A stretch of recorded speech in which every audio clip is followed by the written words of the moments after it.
ওমানের রাজধানী মাস্কাটে যুক্তরাষ্ট্র ও ইরানের মধ্যে পরোক্ষ আলোচনা শুরু হলেও মধ্যপ্রাচ্যের উত্তেজনা কমার কোনো লক্ষণ নেই। বরং ডোনাল্ড ট্রাম্পের দেওয়া ৫টি কঠোর শর্ত ইরানকে এক চরম অস্তিত্বের সংকটে ফেলে দিয়েছে। বিশ্লেষকদের মতে এই শর্তগুলো মানার অর্থ হল ওয়াশিংটনের কাছে কার্যত আত্মসমর্পণ করা। দীর্ঘদিন পর ওমানে দুই দেশ আলোচনার টেবিলে বসলেও এর পটভূমি ছিল বেশ উত্তপ্ত। আলোচনার আগেই মধ্যপ্রাচ্যে বিশাল যুদ্ধজাহাজের বহর পাঠায় যুক্তরাষ্ট্র।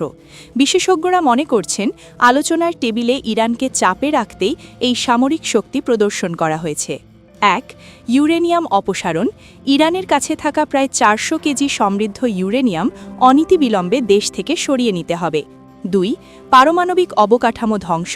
দেশটির বর্তমান পারমাণবিক অবকাঠামো পুরোপুরি ভেঙে ফেলতে হবে। ৩. মিসাইল সক্ষমতা নির্মূল। দেশটির ব্যালিস্টিক মিসাইল সক্ষমতা ধ্বংস করতে হবে। ৪.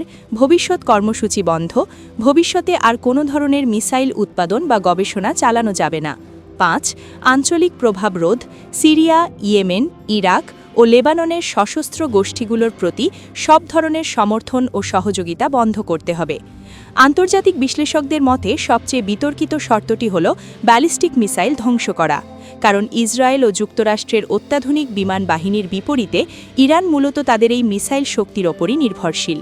এই শর্ত মানলে ইরান সামরিকভাবে সম্পূর্ণ অরক্ষিত হয়ে পড়বে।